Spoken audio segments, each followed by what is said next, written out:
Oke, jadi hari ini kita mau spesial edisi. Kita hari ini mau Q&A with mahasiswa. Jadi hari ini Ibu akan menjawab pertanyaan-pertanyaan menarik yang sudah Ibu lihat dan Ibu baca satu persatu. Jadi teman-teman jangan berpikir, "Ah, kita tulis komentar juga Ibu tidak akan baca." Tidak. Apapun yang kalian komentari di video pembelajaran, Ibu akan baca satu persatu dan Ibu sudah mengambil 5 pertanyaan dari mahasiswa dan memang baru 5 pertanyaan. Setelah ini Ibu berharap akan lebih banyak lagi mahasiswa yang punya rasa ingin tahu yang tinggi dan juga ikut bertanya di kolom komentar. Oke, hari ini spesial edisi Q&A atau question and answer atau pertanyaan dan menjawab. Karena kalian sudah, memberikan Ibu pertanyaan, maka Ibu akan langsung menjawab pertanyaan-pertanyaan kalian di spesial edisi hari ini juga. Oke, kita masuk di pertanyaan yang pertama. Ini karena Ibu tidak mau tempelkan mikrofon nggak apa-apa ya, sambil dipegang aja supaya, suara Ibu lebih terdengar jelas di teman-teman semua. Pertama ini dari Leberina, "Hai Leberina, terima kasih buat materinya Bu," katanya. "Sama-sama." Di sini saya ingin bertanya Bu, di bagian 2 tentang selling dan marketing, pertanyaannya, bagaimana cara UMKM dengan modal terbatas bisa menerapkan sistem marketing? Bukan hanya selling aja atau bukan hanya menjual biasa, tetapi ada strategi marketing yang diperankan di dalamnya. Ih, keren banget pertanyaannya ini, luar biasa sekali. Jadi, ih, Ibu apa ya, terharu, bahagia dengan pertanyaan teman-teman sekalian yang memang, pertanyaannya semua ini berbobot dan sangat-sangat berkualitas. Ibu apresiasi banget buat yang sudah kasih-kasih pertanyaan ya. Di sini Ibu akan coba jawab, walaupun mungkin Ibu sudah kemarin sekilas-kilas sedikit, nggak apa-apa sekarang kita jawab lebih mendetail supaya teman-teman semua bisa, lebih memahami tentang bagaimana sistem atau cara kerja dari marketing itu sendiri. Jadi sistem kerja atau konsep atau strategi marketing itu tidak harus atau tidak hanya dilakukan untuk, usaha-usaha dengan kapasitas yang besar. Bahkan kita yang baru akan memulai itu peran strategi marketing sangat-sangat luar biasa dibutuhkan. Kenapa dibutuhkan, Bu? Secara teman-teman kita belum dikenal orang nih, belum ada sama sekali yang tahu siapa kita, apa yang kita jual, apa yang kita tawarkan, sama sekali belum ada. Sehingga peran dari strategi marketing itu sangat-sangat penting sekali. Bagaimana Bu caranya supaya saya bisa memainkan peran strategi marketing ini? Tidak hanya menjual biasa, tidak hanya menunggu pembeli datang. Ih, keren. Keren banget, serius ini keren banget. Caranya yang paling sederhana, karena teman-teman bisa nih memberikan komentar Ibu di kanal YouTube milik Prodi. Pasti teman-teman punya yang namanya sosial media. Manfaatkan semaksimal mungkin sosial media yang teman-teman punya. Caranya bagaimana, Bu? Posting. Jadwalkan postingan teman-teman. Misalkan teman-teman buka usaha jam berapa. Usahakan paling tidak 2 jam sebelum teman-teman buka usaha secara konsisten, posting. Contoh mungkin teman-teman buka usaha di jam 7 pagi atau di jam 8 pagi, selambat-lambatnya 1 jam sebelum teman-teman buka usaha, itu sudah harus posting, "Hari ini, jualan nasi kuning saya buka ya." Kita buka dari jam 6 pagi sampai habis. Atau mungkin lebih bagus posting dari malam. Kalau pengalaman yang Ibu lakukan, itu Ibu posting dari malam. "Besok lapak buka ya, buka dari jam sekian sampai jam sekian." Sesederhana apapun informasinya, misalkan teman-teman mau istirahat pada saat jualan, itu kasih informasi ke sosial medianya teman-teman. Kita bukan lagi cari muka, tapi kita lagi membangun personal branding, kita lagi membangun positioning nih teman-teman. Apapun aktivitas kita wajib diketahui oleh publik. "Kenapa Bu? Aku orangnya introvert Bu, aku malu, aku tuh nggak percaya diri kalau apa-apa harus disampaikan ke publik." Yang kita sampaikan ini, informasi yang positif ya, informasi yang memberikan, apa ya, memberikan informasi untuk teman-teman yang penasaran sama kita. Kita ini baru, strategi marketing yang paling cepat diterima itu teman-teman rasa penasaran.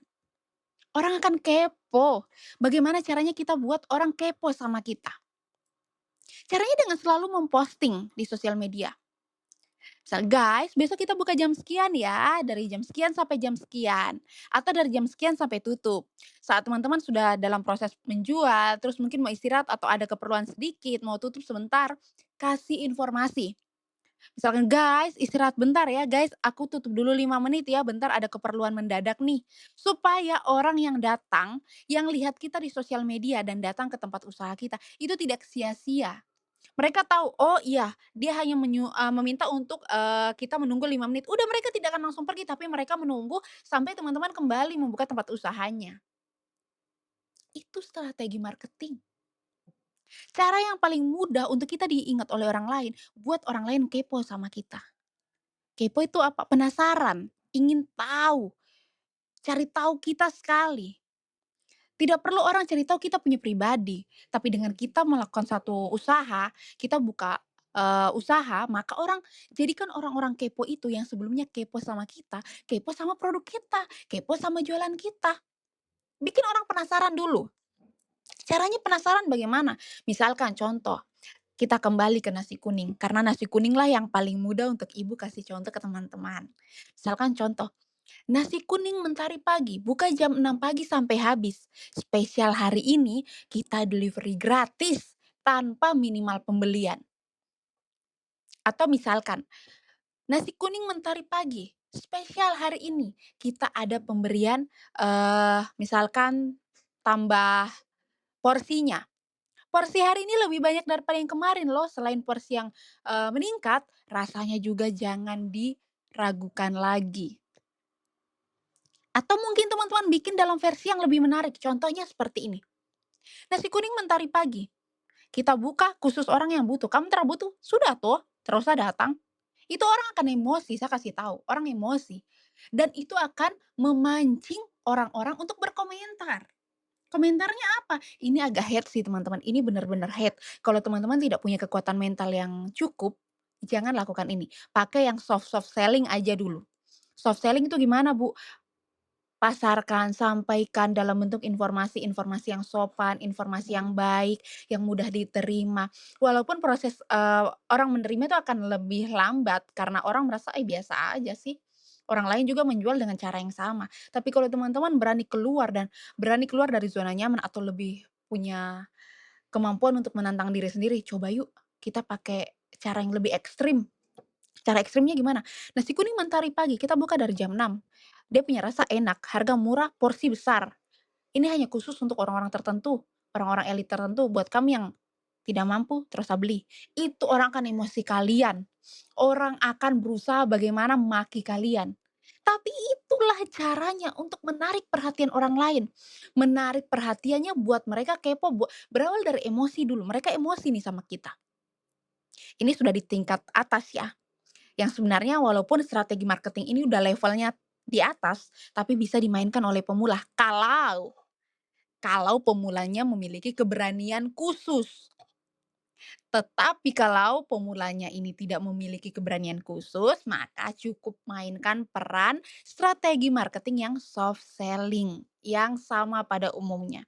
Buka sosial media, kasih informasi, kita buka dari jam sekian sampai jam sekian, kelebihannya apa, kami, menjual nasi kuning yang namanya Mentari Pagi. Nasi kuning Mentari Pagi kita buka dari jam sekian sampai habis, kelebihannya adalah porsinya banyak, kualitas rasanya luar biasa, rasa lauknya nikmat, terus kami melayani delivery, itu udah strategi marketing teman-teman, walaupun teman-teman mulai, baru sebagai pemula aja, UMKM pemula, itu udah strategi banget. Strategi sederhana tapi ngena banget. Apalagi kalau teman-teman bisa, menggunakan strategi join. Join dengan yang lain, jangan sendirian. Itu kenapa ibu selalu menekankan, "Mulai aja dulu, mulai yuk, ayo mulai aja dulu yuk."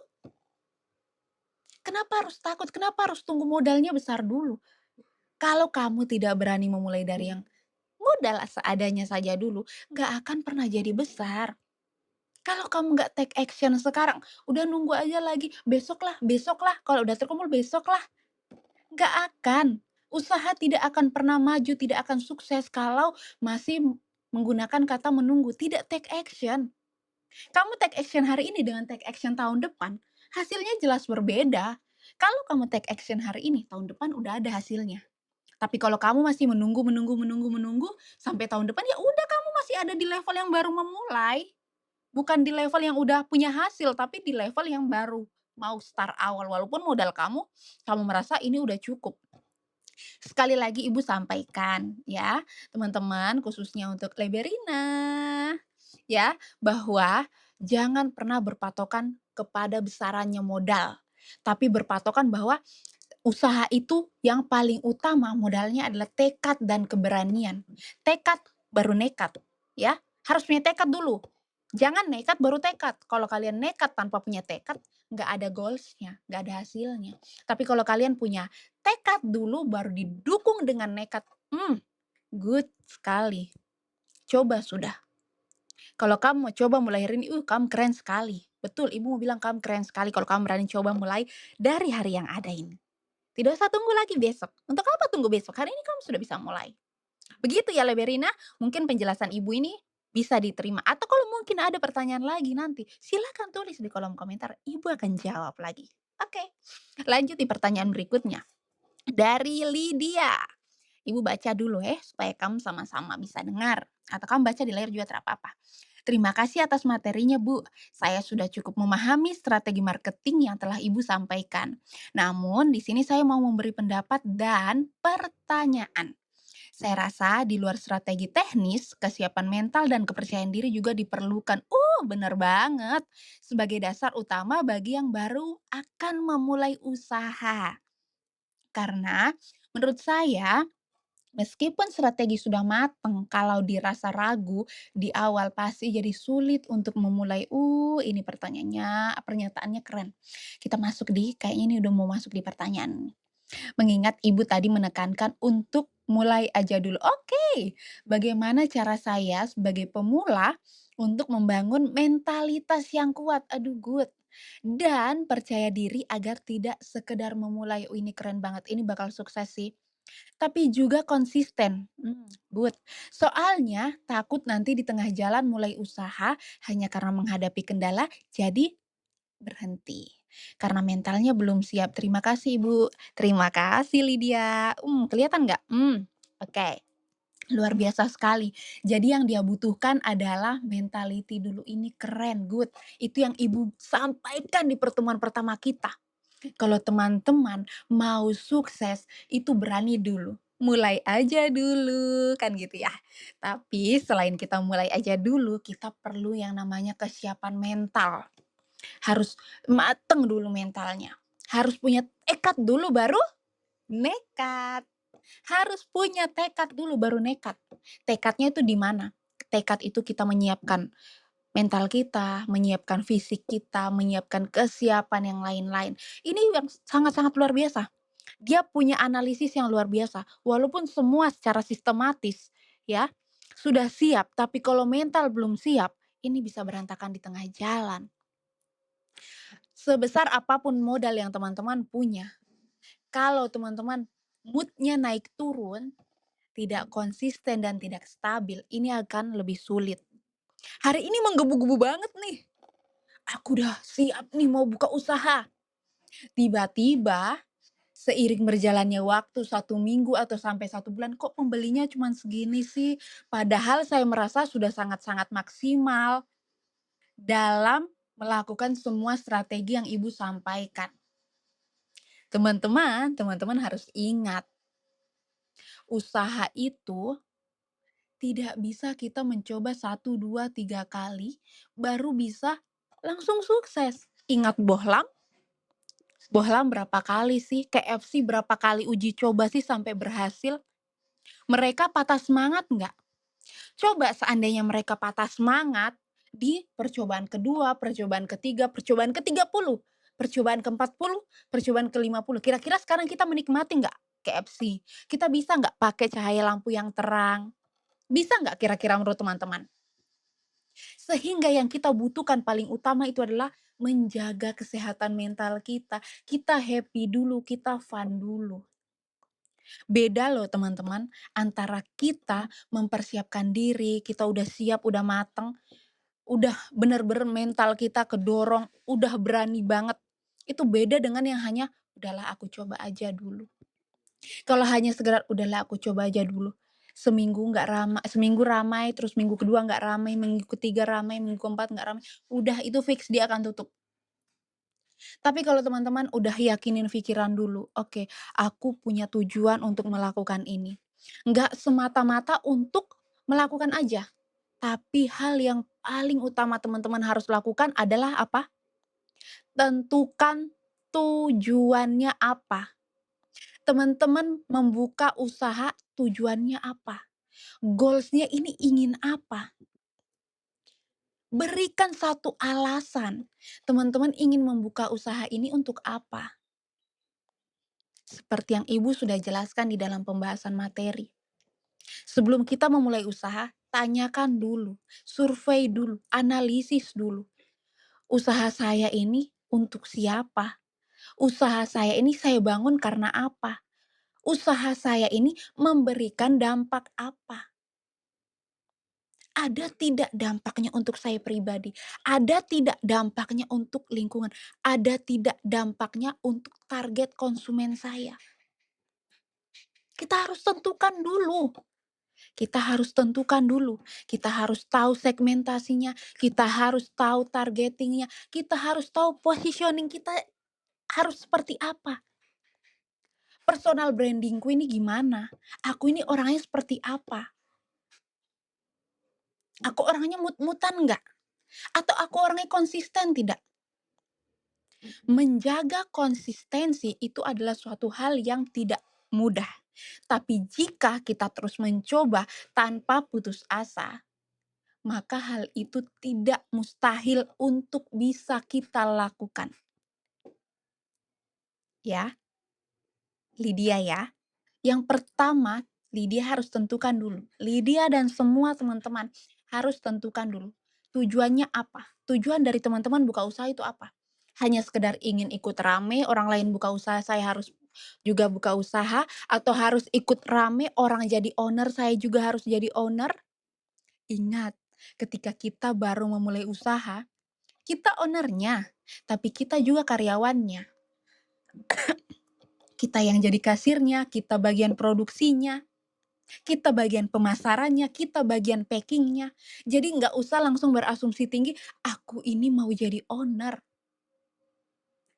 Kalau tidak punya mental yang kuat dulu untuk memulai dari awal, bersiap dari tahap awal, mimpinya langsung menjadi owner, boleh. Tidak salah, boleh. Kita memberikan sugesti positif pada pikiran kita. Kita memberikan afirmasi yang positif. Saya ingin buka usaha karena tujuannya atau goals-nya saya ingin menjadi owner. Apakah hanya sebatas menjadi owner cukup? Ya, kita kembali. Kesiapan yang paling harus dasar kita siapkan adalah tanya dulu tujuannya untuk apa? Goals dari usaha yang akan saya bangun ini untuk apa? Kenapa sih saya punya alasan untuk buka usaha ini? Kalau alasannya sudah cukup kuat, langkah selanjutnya adalah meyakinkan diri. Oke, aku udah yakin banget. Aku tahu manfaat dari usahaku, manfaat untuk diriku sendiri, manfaat untuk masyarakat, untuk calon konsumen, dan semua orang yang akan menikmati produk yang akan saya buat. Pertama. Kedua, kamu ingin usaha itu untuk apa? Motivasinya apa? Ada orang, mohon maaf, ini mohon maaf ya. Ada orang yang melakukan usaha karena motivasinya, saya dari latar belakang keluarga eh, tidak cukup, dan saya ingin merubah nasib orang tua saya, nasib keluarga saya menjadi sangat cukup. Sehingga dia punya tekad yang kuat. Tekad didukung oleh nekat.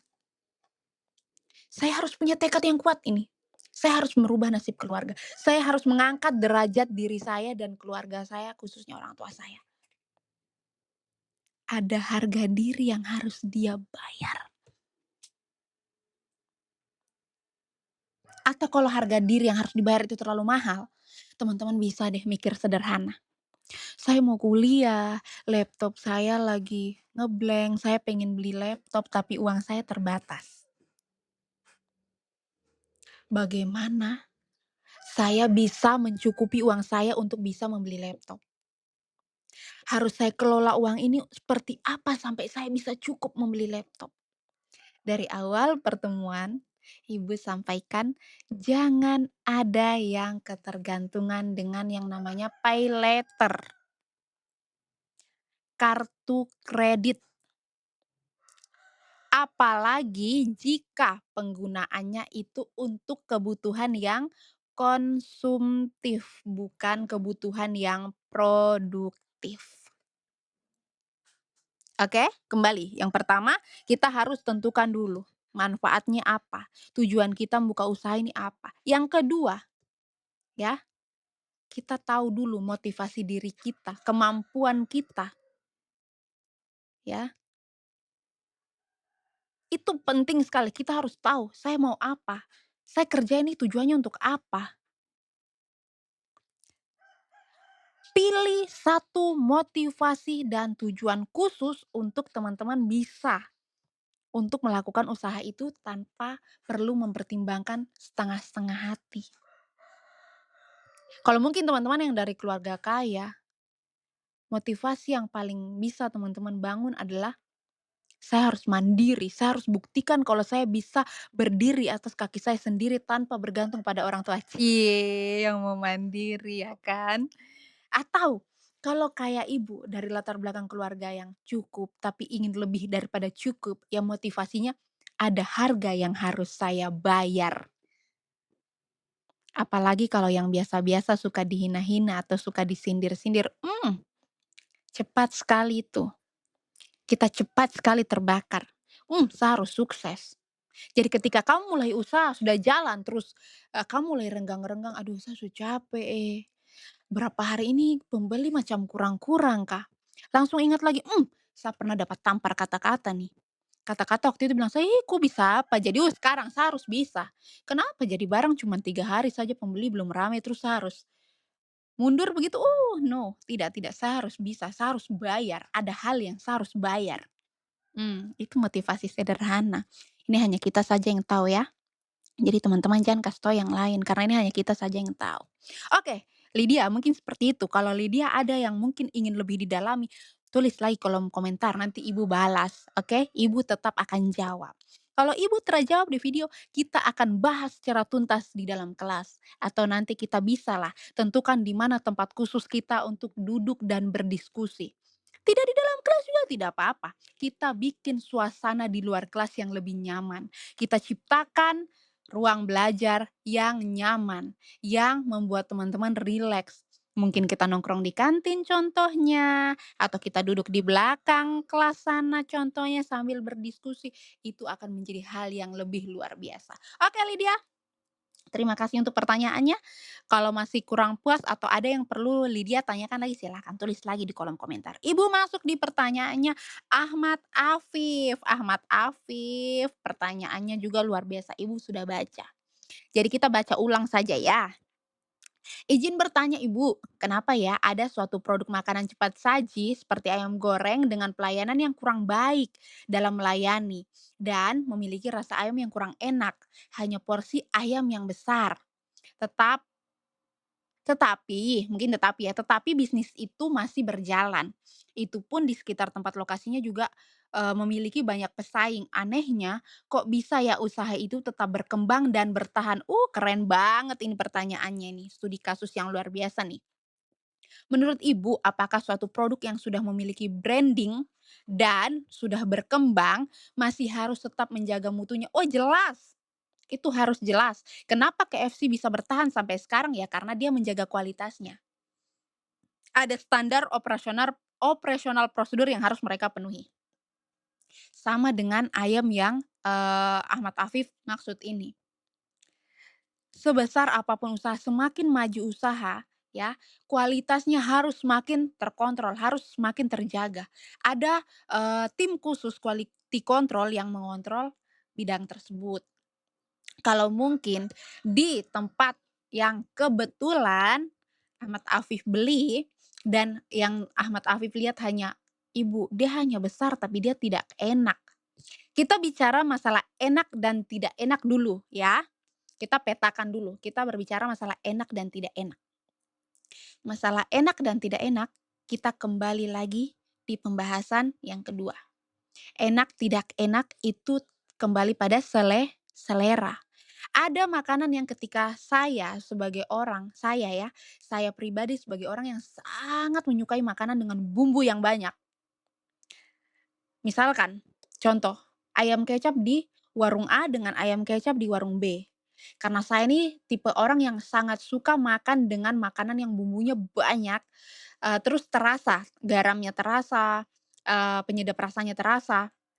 Antara warung A dengan warung B, saya mendapatkan makanan yang sama, sama-sama ayam kecap. Tapi saya merasa bahwa makanan yang lebih enak itu di warung B, sedangkan di warung A saya merasa makanannya biasa saja, ya. Jadi, masalah enak tidak enak itu kembali kepada selera. Selera setiap orang berbeda-beda. Bu, kenapa bisa berbeda selera? Selera kembali kepada kebiasaan, habit yang teman-teman, lakukan setiap hari. Kalau teman-teman dari latar belakang keluarga yang mungkin terbiasa makan dengan makanan yang sederhana, biasa, dengan bumbu yang tidak pekat, itu tidak cocok dengan saya. Karena saya berlatar belakang dari atau terbiasa makan di lingkungan keluarga yang bumbunya harus pekat, bumbunya harus banyak. Itu kenapa saya minta maaf ya kayak ibu. Ibu itu bawang 2 kilo tidak sampai 1 bulan. Itu saya. Ini kita kembali berbicara tentang selera atau rasa.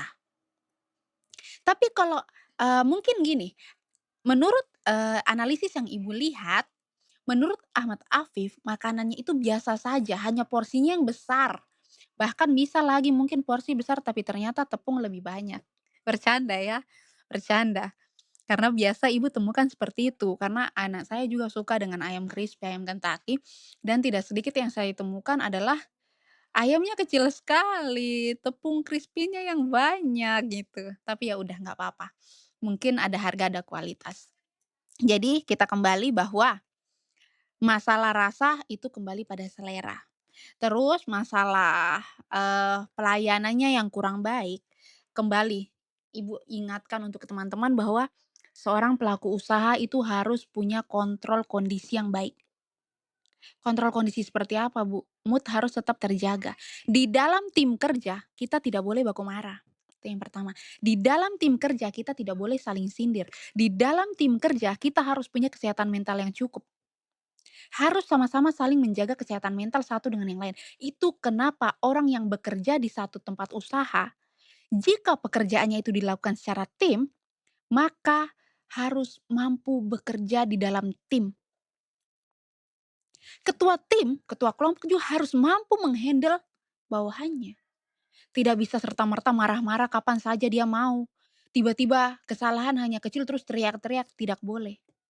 Hal ini teman-teman harus perhatikan ketika teman-teman membuka satu lapangan usaha, ya.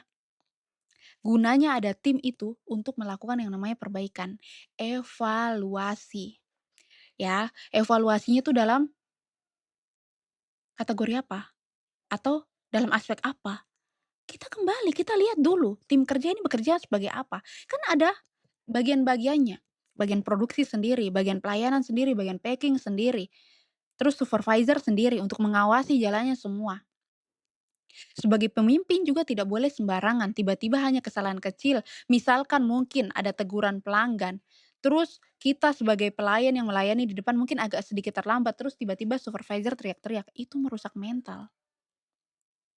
Kualitas apa yang kita jual, baik itu jasa maupun produk, contohnya kayak ayam goreng seperti ayam goreng cepat saji, kalau pekerjanya bekerja di bawah tekanan, itu rasanya, kualitasnya pasti berubah. Ingat, Menjaga tim kerja itu hal yang penting dalam mencapai kesuksesan. Ketika tim kerja tidak bekerja secara profesional, tidak solid, itu tidak akan mencapai tujuan. Berantakan. Karena ketika kita bekerja menjual, kayak menjual ayam cepat saji ya, terus kita di bagian produksi dikasih pressure yang sangat tinggi. Terus pressure-nya itu tidak hanya internal kita, tetapi di khalayak umum. Misalkan ditegur langsung di depan customer, mental kita down, udah proses produksi kita udah blak-blak itu nggak ada karu-karuannya. Kita langsung down, bumbu yang biasanya takarannya pas, akhirnya kita mungkin lupa, kita taruh takaran yang berbeda. Tapi tidak ada masalah, itu namanya human error dan itu normal ada di usaha apapun. Cuman pembelajarannya adalah, dari kasus ini yang menjadi pembelajaran berharga, bahwa menjaga kualitas tim itu sangat dibutuhkan. Harus tahu porsi kerja masing-masing, harus tahu porsi kerjanya pimpinan apa, mengontrol, mengawasi, tapi mengontrol, mengawasi seperti apa. Tidak bisa juga mengontrol dan mengawasi seenaknya terus tegur asal tegur, tidak boleh. Pimpinan hanya boleh tegur karyawan itu di dalam ruang internal. Dan itu pun di dalam situasi evaluasi. Tidak boleh lantas tegur semata-mata di depan apalagi di depan customer, itu tidak boleh, itu menyalahi etika. Citra kita akan rusak runtuh secara keseluruhan jika pimpinan berani menegur karyawannya di depan customer. Serusak apapun mekanisme kita, jangan pernah menunjukkan itu ke depan customer. Bawa ke belakang, tarik mundur. Kalau memang sudah tidak mampu untuk melakukannya, istirahat dulu, pending dulu, perbaiki dulu semua timnya. Dan yang paling penting untuk diperbaiki itu kesehatan mentalnya, mood-nya. Usahakan semua bekerja dalam kondisi tenang, semua bekerja dalam kondisi bahagia. Itu baru bisa menarik semua afirmasi-afirmasi yang positif. Salah satunya mendatangkan banyak pelanggan karena kita happy, kita fun. Karena kita happy itu kita merasa, "Wah, aku happy banget, aku bahagia hari ini. Hari ini pasti banyak sekali pelanggan yang datang." Afirmasi positif akan menarik kekuatan itu, ya. Jadi, human error atau kesalahan sesekali itu perlu. Perlu untuk apa, Bu? Perlu untuk kita toleransi. Tetapi ada satu hal juga yang perlu kita lakukan sebagai customer jika kita mendapatkan hal ini atau kita yang mengalami, kita yang ada di posisi ini. Apa yang perlu kita lakukan, Bu? Kita berikan teguran langsung, announce, penyampaian. Kita minta atensi langsung, attention. "Kak, mohon maaf, permisi boleh saya bicara secara internal?" Jangan tegur di depan orang banyak, di depan customer yang lain. Itu menjatuhkan harga diri orang lain. Kalau dia tidak terima, dia bisa melaporkan. Walaupun Anda customer, dia punya hak untuk melaporkan apa? Pencemaran nama baik. Kena itu, teman-teman, kalau melakukan itu tanpa etika. Boleh kita memberikan masukan, kita memperbaiki mereka. Dengan kita memberikan masukan seperti itu, kita memberikan kritik, artinya kita peduli. Kita mau mereka melakukan perbaikan karena kita suka terhadap produknya. Tidak sedikit loh teman-teman, jangan disalah, artikan orang memberikan kritik itu tidak suka, orang memberikan kritik itu benci, tidak. Walaupun mungkin cara penyampaian setiap orang berbeda-beda, tetapi ketika kita berpikir yang positif, ya, orang memberikan kritik artinya orang suka, mereka mau membangun kita. Mereka mau kita lebih maju. Dengan apa? Dengan kritik, tapi kritik dengan cara yang benar. Kritik dengan cara yang benar seperti apa, Bu? Panggil baik-baik. "Kak, izin, maaf boleh saya bicara berdua, bicara secara internal, atau Kak, boleh izin saya bisa ketemu sama pimpinannya?" "Ada apa, Kak?" Misalkan, "Ada hal penting yang saya harus sampaikan." Tapi bawa barang buktinya ya. Jangan teman-teman hanya berucap, tapi tidak didasarkan dengan dasar bukti yang kuat gitu. Jadi bawa barang buktinya. "Kakak mohon maaf," atau "Bapak, Ibu, sebagai pimpinan mohon maaf, saya ingin berbicara secara internal bahwa, saya baru membeli produk Bapak Ibu dan ternyata yang saya dapatkan seperti ini. Saya tidak bermaksud untuk, menghakimi atau seperti apa, saya hanya ingin melakukan perbaikan. Mungkin perbaikan kualitas dari produk Bapak dan saya juga meminta, sebagai bukti, apa ya, sebagai wujud dari efek jerah untuk mereka, untuk supaya tidak terulang lagi, kita minta, misalkan, "Bapak, mungkin makanan saya seperti ini, apakah bisa diganti dengan yang baru?" Contohnya. Atau, "Bapak, mohon maaf, saya ingin sampaikan bahwa makanannya kurang A, kurang B, kurang C, kurang D, mungkin bisa dilakukan perbaikan, Pak, untuk kemajuan yang lebih baik lagi. Saya tidak bermaksud untuk menjatuhkan. Jika saya bermaksud menjatuhkan, mungkin saya akan mengkritik Bapak habis-habisan di sosial media. Tapi ini tidak.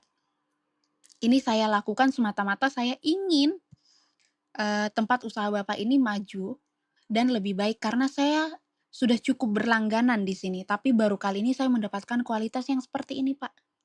Saya harap ke depannya bisa jauh lebih baik lagi." Masalah lokasinya sama dengan yang lain, kita kembali bahwa setiap orang punya strateginya masing-masing, teman-teman. Kenapa dia masih tetap bisa bertahan? Mungkin yang kita lihat di depan dia hanya menjual, tapi kita tidak tahu strategi apa yang mereka mainkan secara besar-besaran di belakang. Setiap pelaku usaha pasti mempunyai strategi yang bombardir yang tidak bisa mereka publis ke publik. Contohnya apa?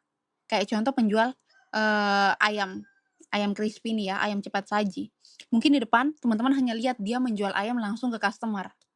Tetapi ya, itu hanya yang terlihat, yang tidak terlihat ternyata dia punya banyak rekanan di belakang. Backup-annya kuat, backing-annya kuat. Backing-an seperti apa, Bu? Dia punya relation partner yang besar. Relation partner-nya gimana, Bu? Mungkin salah satu contoh yang Ibu bisa kasih adalah ya, mereka punya kerjasama dengan jamaah pengajian yang rutin setiap minggu memesan nasi dan ayam di mereka. Atau mungkin mereka punya relation lain, catering, melayani pemesanan kantor-kantor, antarkan makanan siap saji ke kantor-kantor rekanan yang sudah membangun relasi kerjasama dengan mereka. Kok dia bisa tetap berdiri sih, Bu? Padahal kompetitornya banyak dan rasanya juga nggak bagus-bagus amat. Jawabannya satu, dari serangkaian panjang penjelasan yang Ibu jelaskan, jawabannya cuma satu. Mereka sudah punya strategi marketing yang kuat dan mereka sudah punya fondasi marketing yang kuat. Kita tidak bisa, menyimpulkan sesuatu hanya dari apa yang kita lihat, tanpa kita melakukan yang namanya analisis secara mendalam. Sampai di sini bisa dipahami ya? Kayaknya oke banget ini. Kalau bisa dianalisis lebih dalam atau mungkin Ahmad Afif dan teman-teman bisa melakukan koreksi, lebih good.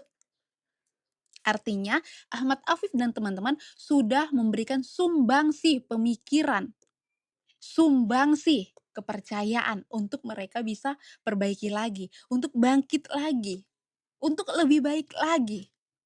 Good, keren. Lakukan ya. Kalau memang berani untuk melakukan perubahan, silahkan lakukan perubahan. Oke, kita lanjut di pertanyaan yang keberapa nih? Keempat ya? Oke, dari Ade Sukmadewi. Terima kasih loh udah ngasih pertanyaan. Terima kasih atas materi yang telah Ibu sampaikan. Saya izin bertanya, Bu. Oke, boleh. Kalau semisal ada toko jual hijab di media sosial dengan bahan sangat bagus, tapi pembelinya masih sedikit karena belum dikenal. Sedangkan ada toko hijab besar dengan kualitas biasa aja, namun tetap ramai karena sudah punya nama, sudah punya branding. Oke, karena mereka sudah dikenal. Menurut Ibu, oke, bagaimana cara toko yang belum terkenal ini membangun brandingnya dia sendiri agar dapat meyakinkan orang lain untuk mencoba produknya? Wow, pertanyaannya makin luar biasa ini. Pertanyaannya makin-makin hebat. Dari pertanyaan awal sampai sekarang semakin baik. Jadi, bagaimana kita membentuk branding diri? Sekali lagi, harga tidak mempengaruhi apapun jika kalian mampu berstrategi marketing yang baik. Contoh, ada toko hijab A dan toko hijab B. Toko hijab A ini udah besar, walaupun kualitas yang dia jual biasa aja. Terus toko hijab yang B ini baru akan memulai, tapi menjual produk hijab yang memang berkualitas, bagus. Nah, sekarang yang Ibu mau tanyakan nih, ke Ade Sukma Dewi atau Sukma deh, Ibu tanya ke Sukma. Toko B, toko hijab yang akan buka ini, yang menjual hijab berkualitas oke ini, kira-kira sudah menentukan segmentasi belum? Kira-kira sudah melihat kondisi geografis belum? Segmentasi perilaku sudah psikografis ya, lebih ke psikografis sudah lihat belum? Sudah dianalisis belum? Kalau kalian akan bangun di satu lokasi yang sama dengan 2 perbedaan yang cukup signifikan dan kita sudah melihat bahwa toko A itu ramai, Bu, sedangkan toko B ini baru akan bangun dan belum punya nama. Toko B ini sebelum bangun sudah melakukan analisis belum? Sudah melakukan riset lapangan belum?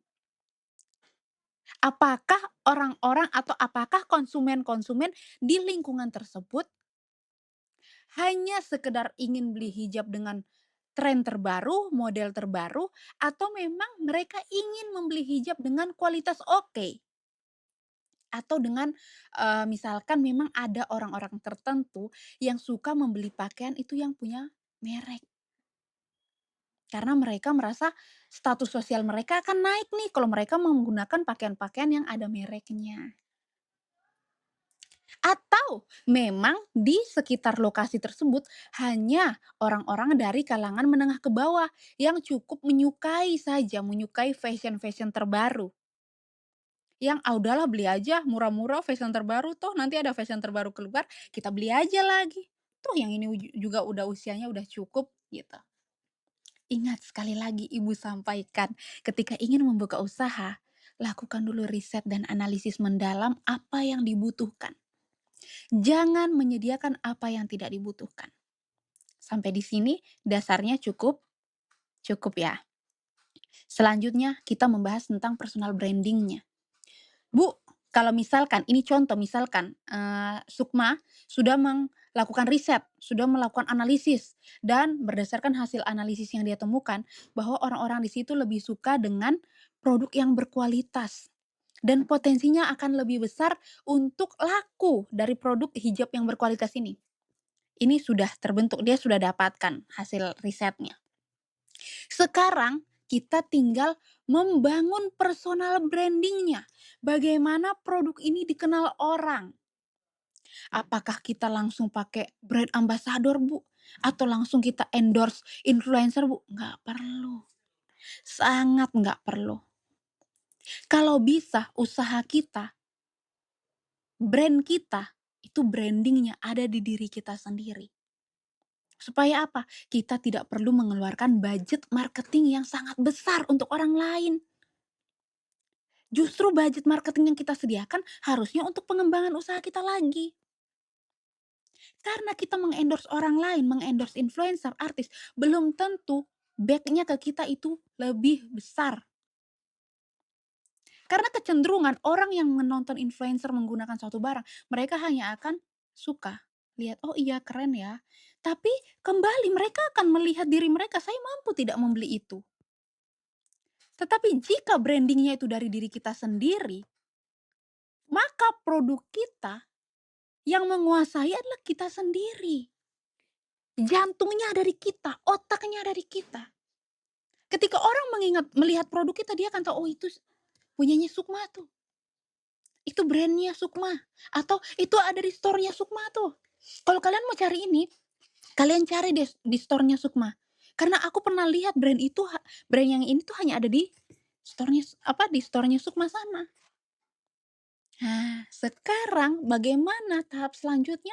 Sukma membangun personal brandingnya Sukma. Yang mungkin Sukma ini berasal dari, anak dengan karakter yang kalem, diam.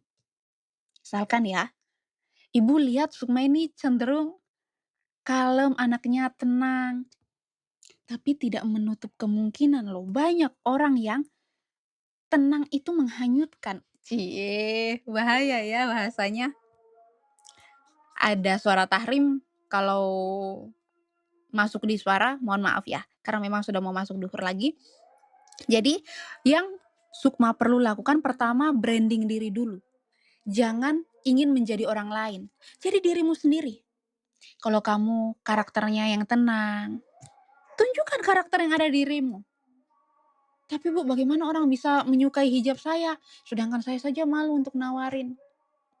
Penawaran itu tidak harus kita berbicara, tapi kita bisa menulis.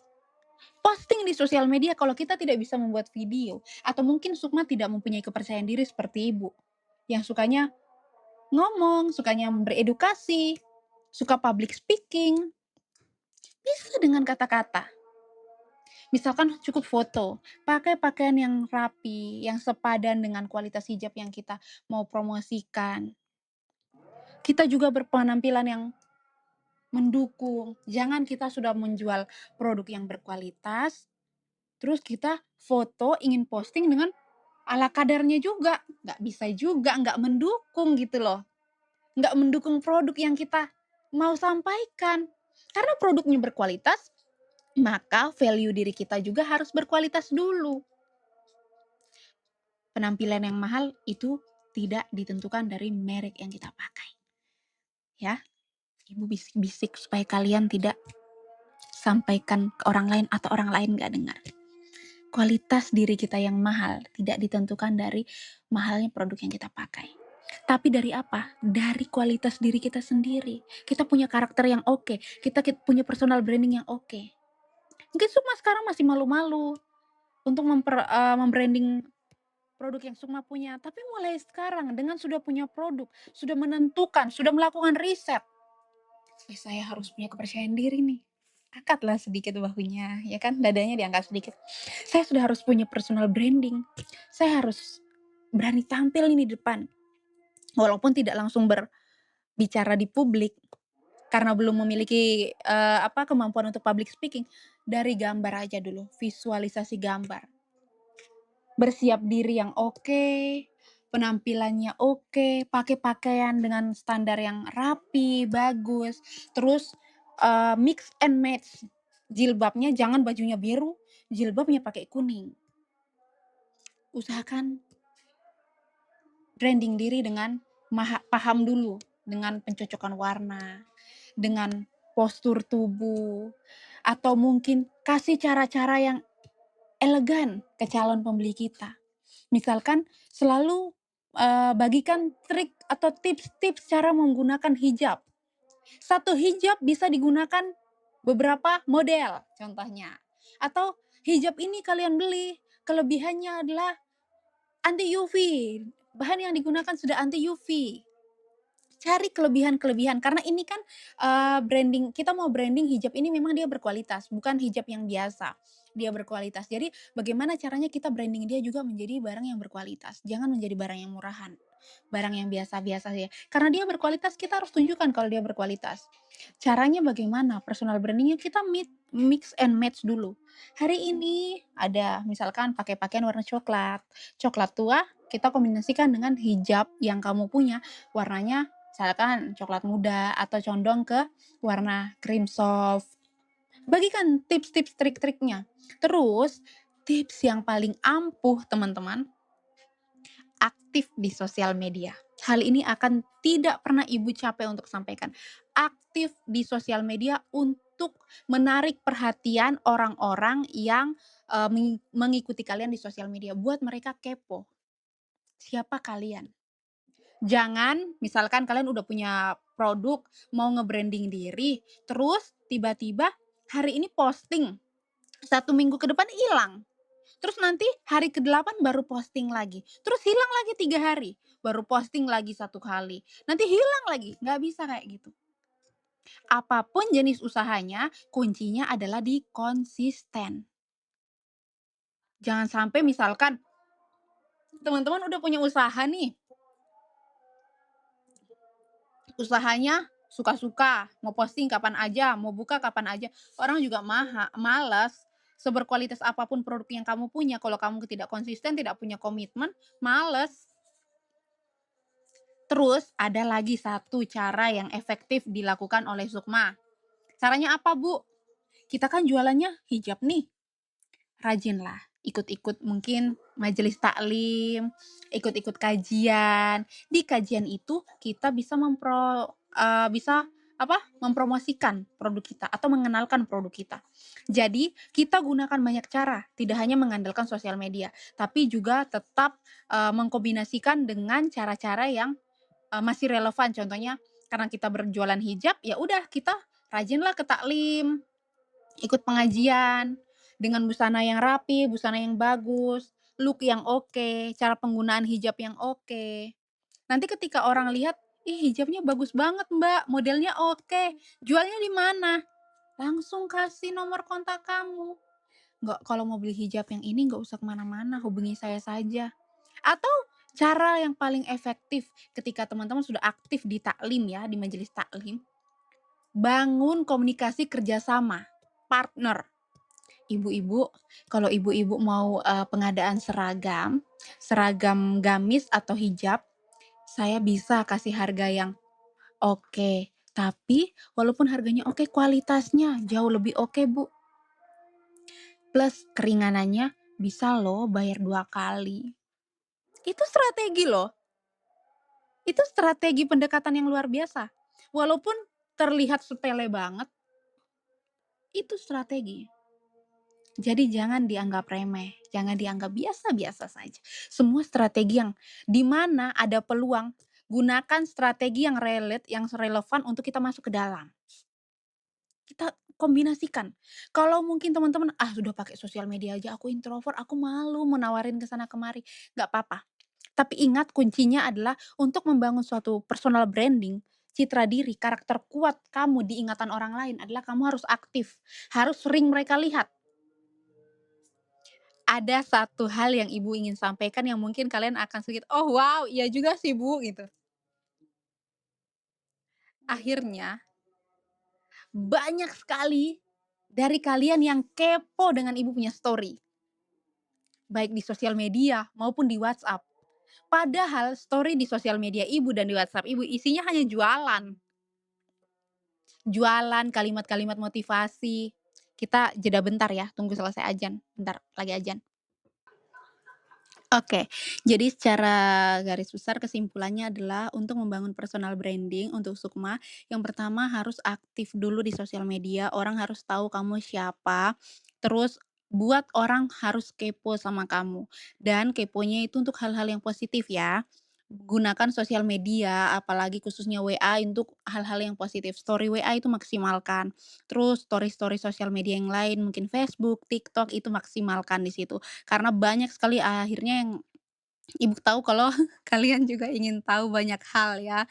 Oke, jadi akhirnya kesimpulan dari semuanya yaitu, pertama, harus aktif di sosial media, branding diri kamu dulu sebelum brand yang di-branding, terus perkenalkan kamu siapa, orang harus tahu kamu siapa, buat orang penasaran sama kamu, supaya orang bisa punya alasan untuk ngikutin kamu, terus bisa punya alasan untuk tahu siapa kamu, yang selanjutnya aktif di berbagai, kesempatan-kesempatan misalkan majelis taklim, sekolah-sekolah, bangun kerjasama misalkan ke sekolah-sekolah di bawah naungan yayasan. Jadi tawarkan ke mereka bahwa saya punya produk berkualitas seperti ini dan saya bisa menerima pesanan dalam jumlah yang banyak misalkan, untuk bagaimana, kalau Bapak Ibu mungkin berkenan bekerja sama dengan saya akan memberikan, strategi marketingnya adalah saya akan memberikan misalkan potongan harga atau jaminan, barang berkualitas atau mungkin bisa pembayaran 2 sampai 3 kali.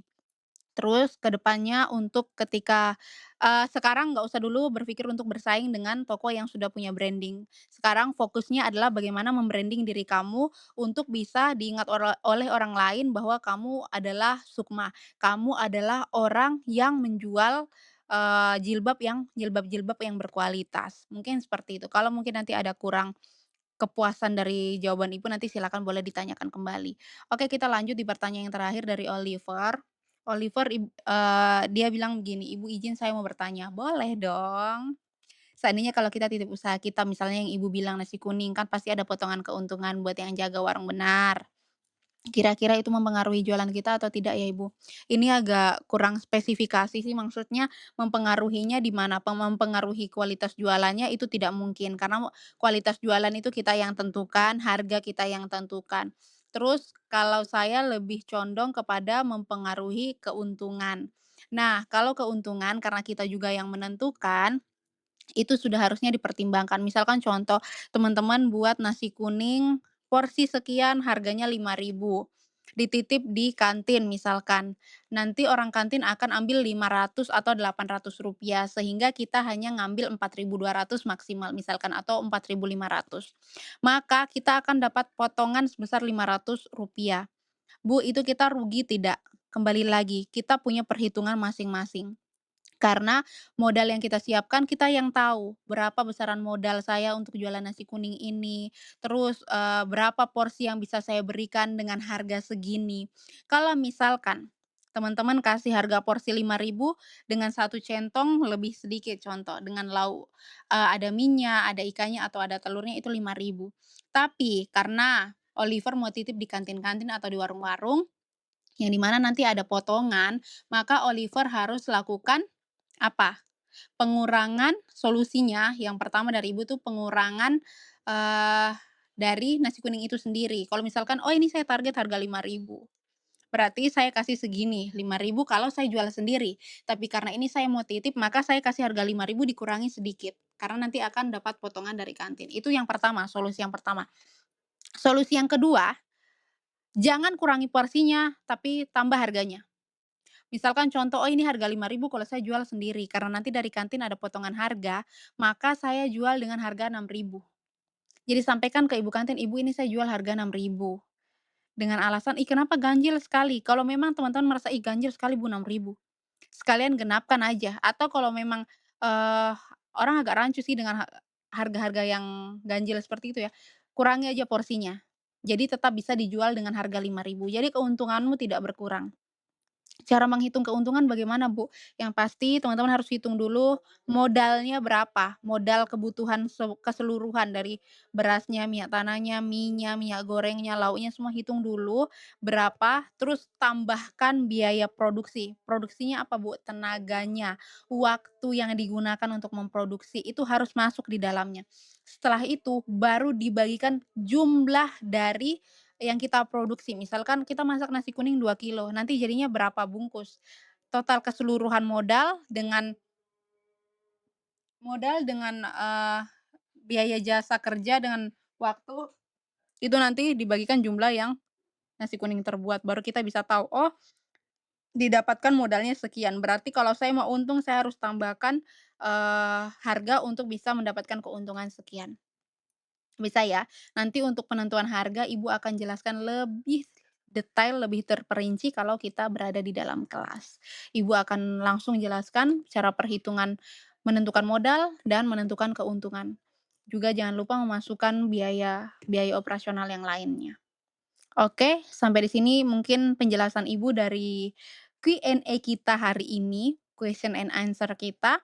Semoga penjelasannya bisa dipahami oleh teman-teman. Kalau ada kurang kurang penjelasan silahkan boleh ditanyakan kembali atau nanti kita bedah secara tuntas ketika kita bertemu di dalam kelas.